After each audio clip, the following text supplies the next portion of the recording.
سب سے پہلا انسان کون تھا؟ سب سے پہلا انسان کیسے وجود میں آیا؟ سب سے پہلے انسان کو بولنا کس نے سکھایا؟ کیا انسان اس دنیا یعنی اس پلانٹ ارتھ سے پہلے کسی اور دنیا پر رہتے تھے؟ سب سے پہلے انسان یعنی انسانوں کے باپ کو کس نے اور کیوں سجدہ کیا؟ سب سے پہلے انسان کو سجدہ کرنے سے انکار کس نے اور کیوں کیا؟ کس نے انسانوں سے دشمنی کا اعلان کیا؟ انسانوں کا سب سے بڑا دشمن کون ہے؟ انسان جلد باز کیوں ہے؟ قرآن مجید میں بیان ہونے والے بہترین قصوں میں سے ایک قصہ بنی نوح انسان کے باپ حضرت آدم علیہ السلام کا ہے۔ آپ اللہ تعالیٰ کے پہلے نبی ہیں۔ آپ کا قصہ قرآن مجید کی مختلف صورتوں میں متعدد پیراؤں میں بیان ہوا ہے۔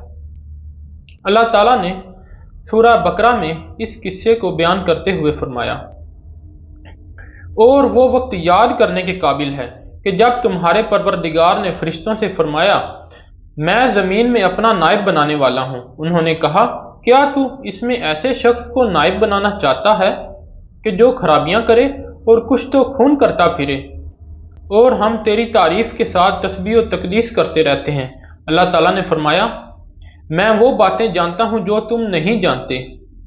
اور اس نے آدم کو سب چیزوں کے نام سکھائے اور ان کو فرشتوں کے سامنے پیش کیا اور فرمایا کہ اگر تم سچے ہو تو مجھے ان کے نام بتاؤ۔ انہوں نے کہا، تو پاک ہے، جتنا علم تو نے ہمیں بخشا ہے اس کے سوا ہمیں کچھ معلوم نہیں، بے شک تو دانا اور حکمت والا ہے۔ تب اللہ تعالیٰ نے آدم علیہ السلام کو حکم دیا، آدم تم ان کو ان چیزوں کے نام بتاؤ۔ جب انہوں نے ان کے نام بتائے تو اللہ تعالیٰ نے فرشتوں سے فرمایا، کیوں میں نے تم سے نہیں کہا تھا کہ میں آسمان اور زمین کی سب پوشیدہ باتیں جانتا ہوں، اور جو تم ظاہر کرتے ہو اور جو پوشیدہ کرتے ہو سب مجھ کو معلوم ہے۔ اور جب ہم نے فرشتوں کو حکم دیا کہ آدم کے آگے سجدہ کرو تو وہ سب سجدے میں گر پڑے، مگر شیطان نے انکار کیا اور غرور میں آ کر کافر ہو گیا۔ اور ہم نے کہا، اے آدم تم اور تمہاری بیوی جنت میں رہو اور جہاں سے چاہو بے روک ٹوک کھاؤ، لیکن اس درخت کے پاس نہ جانا، نہیں تو ظالموں میں ہو جاؤ گے۔ پھر شیطان نے دونوں کو وہاں سے پھسلا دیا اور جس عیش و نشاط میں تھے اس سے ان کو نکلوا دیا۔ تب ہم نے حکم دیا کہ بہشت بری سے چلے جاؤ، تم ایک دوسرے کے دشمن ہو، اور تمہارے لیے زمین میں ایک وقت تک ٹھکانہ اور معاش مقرر کر دیا ہے۔ پھر آدم علیہ السلام نے اپنے پروردگار سے کچھ کلمات سیکھے اور معافی مانگی تو اللہ تعالیٰ نے قصور معاف کر دیا، بے شک وہ معاف کرنے والا اور صاحب رحم ہے۔ ہم نے فرمایا کہ تم یہاں سے اتر جاؤ، جب تمہارے پاس میری طرف سے ہدایت پہنچے تو اس کی پیروی کرنا۔ جنہوں نے میری ہدایت کی پیروی کی ان کو نہ کچھ خوف ہوگا اور نہ وہ غمناک ہوں گے، اور جنہوں نے اس کو قبول نہ کیا اور ہماری آیتوں کو جھٹلایا وہ دوزخ میں جانے والے ہیں اور وہ ہمیشہ اس میں رہیں گے۔ اللہ تعالیٰ نے ایک اور جگہ پر ارشاد فرمایا، عیسیٰ کا حال اللہ کے نزدیک آدم کا سا ہے کہ اس نے پہلے مٹی سے ان کا قلب بنایا، پھر فرمایا کہ انسان ہو جا تو وہ انسان ہو گئے۔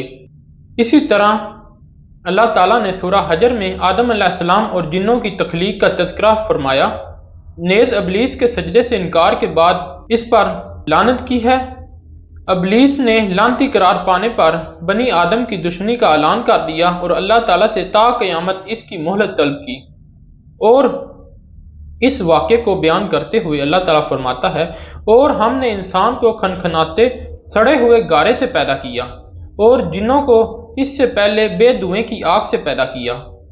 اور جب تمہارے پروردگار نے فرشتوں سے فرمایا کہ میں کھنکھناتے سڑے ہوئے گارے سے ایک بشر بنانے والا ہوں، تو جب میں اس کو صورت انسانی میں درست کر لوں اور اس میں اپنی روح پھونک دوں تو اس کے آگے سجدے میں گر پڑنا، تو فرشتے سب کے سب سجدے میں گر پڑے، مگر ابلیس اس نے سجدہ کرنے والوں کے ساتھ ہونے سے انکار کر دیا۔ اللہ تعالیٰ نے فرمایا کہ ابلیس تجھے کیا ہوا کہ تو سجدہ کرنے والوں میں شامل نہ ہوا؟ اس نے کہا، میں ایسا نہیں ہوں کہ انسان کو کہ جسے تو نے کھنکھناتے سڑے ہوئے گارے سے بنایا ہے سجدہ کروں۔ اللہ تعالیٰ نے فرمایا، یہاں سے نکل جا، تو مردود ہے اور تجھ پر قیامت کے دن تک لعنت برسے گی۔ اس نے کہا کہ پروردگار مجھے اس دن تک مہلت دے جب لوگ مرنے کے بعد زندہ کیے جائیں گے۔ فرمایا کہ تجھے مہلت دی جاتی ہے وقت مقرر قیامت کے دن تک۔ اس نے کہا پروردگار جیسا تو نے مجھے راستے سے الگ کیا، میں بھی زمین میں لوگوں کے لیے گناہوں کو راستہ کر دکھاؤں گا اور سب کو بہکاؤں گا۔ ہاں، ان میں سے جو تیرے مخلص بندے ہیں ان پر قابو پانا مشکل ہے۔ اللہ تعالیٰ نے فرمایا کہ مجھ تک پہنچنے کا یہی سیدھا راستہ ہے۔ جو میرے مخلص بندے ہیں ان پر تجھے کچھ قدرت حاصل نہیں کہ ان کو گناہوں میں ڈال سکے۔ ہاں، گمراہوں میں سے جو تیرے پیچھے چل پڑے اور ان سب کے وعدے کی جگہ جہنم ہے۔ اس کے 7 دروازے ہیں، ہر ایک دروازے کے لیے اس میں سے جماعتیں تقسیم کر دی گئی ہیں۔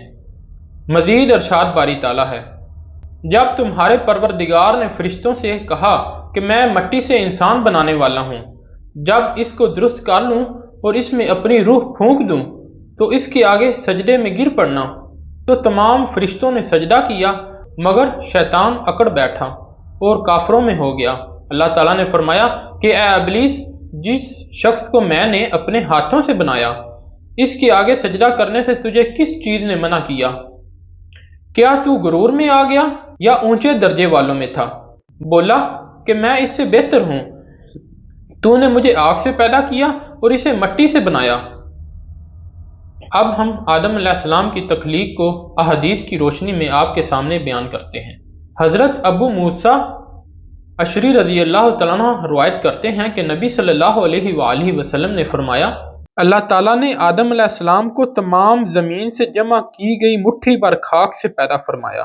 آدم علیہ السلام کی اولاد بھی طرح طرح کی مٹی کے مطابق پیدا ہوئی، اس میں سفید فام بھی ہیں، سرخ بھی اور سیاہ فام بھی، اور ان میں درمیانی رنگوں کے بھی ہیں۔ اسی طرح نیک اور بد، نرم خو اور سخت طبیعت اور درمیانی طبیعت والے۔ اللہ تعالیٰ نے آدم علیہ السلام کو اپنے ہاتھ سے پیدا فرمایا تاکہ ابلیس آپ علیہ السلام سے بڑائی کا دعویٰ نہ کرے۔ چنانچہ اللہ تعالیٰ نے آپ علیہ السلام کو انسانی صورت میں پیدا فرمایا۔ آپ جمعہ کے دن جس کی مقدار 40 سال تک تھی مٹی کے بنے ہوئے ایک جسم کی صورت میں پڑے رہے۔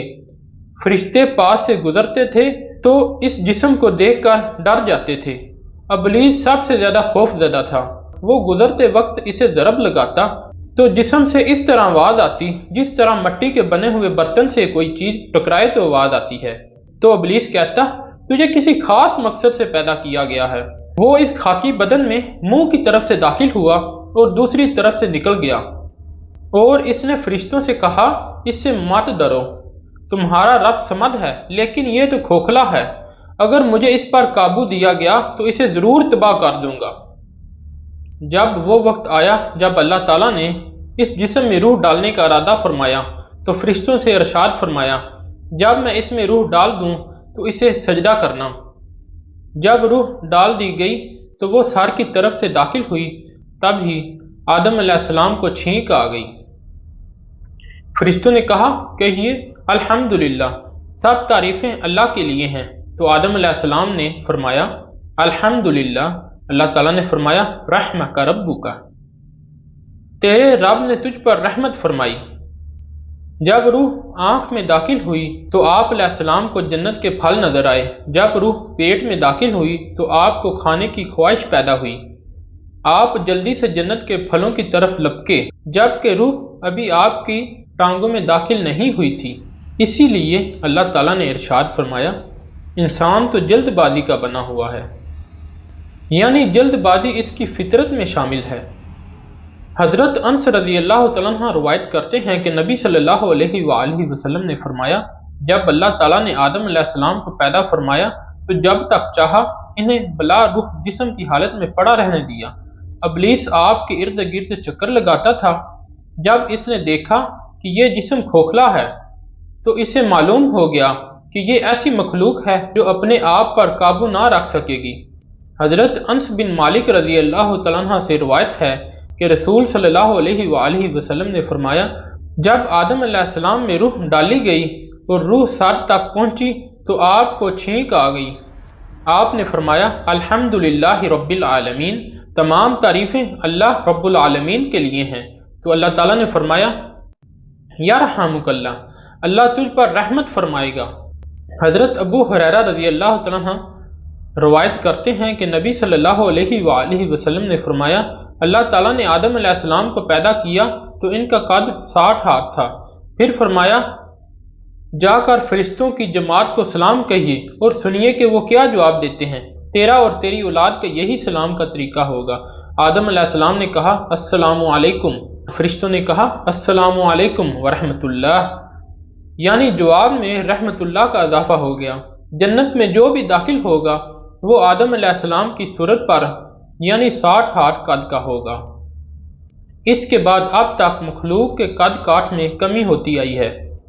حضرت ابو ہریرہ رضی اللہ تعالیٰ عنہ سے مروی ہے، نبی صلی اللہ علیہ وآلہ وسلم نے فرمایا، بہترین دن جس میں سورج طلوع ہوتا ہے وہ جمعہ کا دن ہے۔ اس دن آدم علیہ السلام کو پیدا کیا گیا، اس دن انہیں جنت میں داخل کیا گیا، اس دن انہیں اس سے نکالا گیا اور اسی دن قیامت قائم ہوگی۔ حضرت ابو ہریرہ رضی اللہ تعالیٰ عنہ بیان کرتے ہیں کہ آدم علیہ السلام جمعہ کے دن آخری گھڑی میں پیدا کیے گئے۔ اللہ تعالیٰ نے آدم علیہ السلام کو اپنے ہاتھ مبارک سے تخلیق فرما کر بلند مرتبہ عطا کیا، پھر فرشتوں سے آپ کو سجدہ کروا کر اس شرف و منزلت کا اظہار فرمایا۔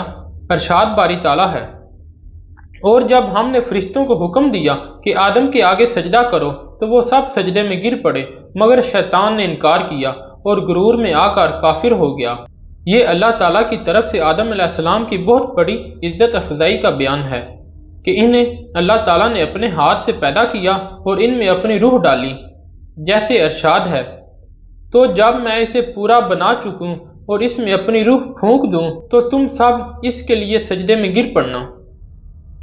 یہ 4 انداز سے عزت افزائی ہے: اپنے دست مبارک سے پیدا کرنا، اپنی روح ڈالنا، فرشتوں کو حکم دینا کہ انہیں سجدہ کریں اور چیزوں کے ناموں کی تعلیم دینا۔ یعنی یہی وجہ ہے کہ جب حضرت آدم علیہ السلام اور حضرت موسیٰ علیہ السلام نے ملائے اعلیٰ میں ایک دوسرے سے ملاقات کی اور آپس میں بات چیت کی تو موسیٰ علیہ السلام نے فرمایا تھا، آپ آدم ہیں جنہیں اللہ تعالیٰ نے اپنے ہاتھ سے پیدا کیا اور آپ کے اندر اپنی روح ڈالی، آپ کو اپنے فرشتوں سے سجدہ کروایا اور آپ کو ہر چیز کے نام سکھائے۔ قیامت کے دن میدان حشر میں موجود لوگ آدم علیہ السلام سے بات کرتے ہوئے ان کی یہی صفات بیان کریں گے۔ پہلے بیان ہو چکا ہے کہ جب اللہ تعالیٰ نے فرشتوں کو حکم دیا کہ وہ آدم علیہ السلام کو سجدہ کریں تو انہوں نے اللہ کے حکم کی تعمیل کی۔ ابلیس نے حسد کی وجہ سے آپ سے دشمنی رکھتے ہوئے آپ کو سجدہ کرنے سے انکار کر دیا، چنانچہ اللہ تعالیٰ نے اسے اپنے دربار سے نکال دیا اور دھتکار دیا اور پھر لعنت ڈال کر مردود شیطان بنا کر زمین پر اتار دیا۔ اب ہم بیان کرتے ہیں کہ حضرت حوا رضی اللہ تعالیٰ عنہ کی پیدائش کیسے ہوئی۔ ارشاد باری تعالیٰ ہے، لوگوں اپنے پروردگار سے ڈرو جس نے تم کو ایک جان سے پیدا کیا اور اسی سے اس کا جوڑا بنایا، پھر ان دونوں سے کثرت سے مرد و عورت پیدا کر کے روح زمین پر پھیلا دیے، اور اللہ سے ڈرو جس کے نام کو تم حاجت براری کا ذریعہ بناتے ہو، اور قطع رحمی سے بچو، کچھ شک نہیں کہ اللہ تمہیں دیکھ رہا ہے۔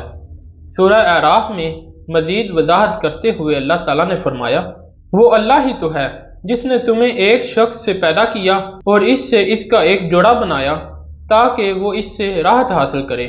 محمد بن اسحاق رضی اللہ تعالیٰ عنہ نے حضرت عبداللہ بن عباس رضی اللہ تعالیٰ عنہ کی روایت سے ذکر کیا ہے کہ حوا علیہ السلام کو آدم علیہ السلام کی بائیں طرف کی چھوٹی پسلی سے پیدا کیا گیا، جبکہ آدم علیہ السلام سو رہے تھے اور پسلی کی جگہ کو گوشت سے پر کر دیا گیا۔ حضرت ابو ہریرہ رضی اللہ تعالیٰ عنہ بیان کرتے ہیں کہ رسول صلی اللہ علیہ وآلہ وسلم نے فرمایا، عورتوں سے حسن سلوک کی نصیحت قبول کرو کیونکہ وہ پسلی سے پیدا کی گئی ہیں، اور سب سے ٹیڑھی پسلی وہ ہے جو سب سے اوپر والی ہے، اگر تو اس کو سیدھا کرنا چاہے گا تو اسے توڑ بیٹھے گا اور اگر اسے چھوڑ دے گا تو ٹیڑھی رہے گی، اس لیے عورتوں سے حسن سلوک کی نصیحت قبول کرو۔ یعنی میں تمہیں نصیحت کرتا ہوں کہ عورتوں سے نرمی اور حسن سلوک کا برتاؤ کرو۔ تم اور تیری بیوی جنت میں رہو کے الفاظ سے معلوم ہوتا ہے کہ حضرت حوا علیہ السلام کو حضرت آدم علیہ السلام کے جنت میں داخل ہونے سے پہلے تخلیق کر دیا گیا تھا، لیکن امام سیدی رحمت اللہ علیہ نے حضرت عبداللہ بن عباس، حضرت عبداللہ بن مسعود اور دیگر صحابہ رضی اللہ تعالیٰ عنہ سے روایت کیا ہے کہ انہوں نے فرمایا ابلیس کو جنت سے نکال دیا گیا اور آدم علیہ السلام کو وہاں آباد کر دیا گیا۔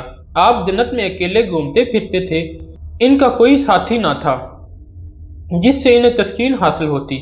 ایک بار وہ سوئے، جب جاگے تو دیکھا کہ ان کے سر کے پاس ایک خاتون بیٹھی ہے۔ انہیں اللہ تعالیٰ نے آپ کی پسلی سے پیدا فرمایا تھا۔ آپ علیہ السلام نے فرمایا تو کون ہے؟ انہوں نے کہا عورت ہوں۔ فرمایا تجھے کس لیے پیدا کیا گیا ہے؟ کہا تاکہ آپ مجھ سے تسکین حاصل کریں۔ فرشتوں نے جو آدم علیہ السلام کے علم کی وسعت کو معلوم کرنا چاہتے تھے کہا آدم اس کا نام کیا ہے؟ انہوں نے فرمایا حوا۔ انہوں نے کہا اس کا نام حوا کیوں ہے؟ فرمایا کیونکہ وہ ایک زندہ وجود سے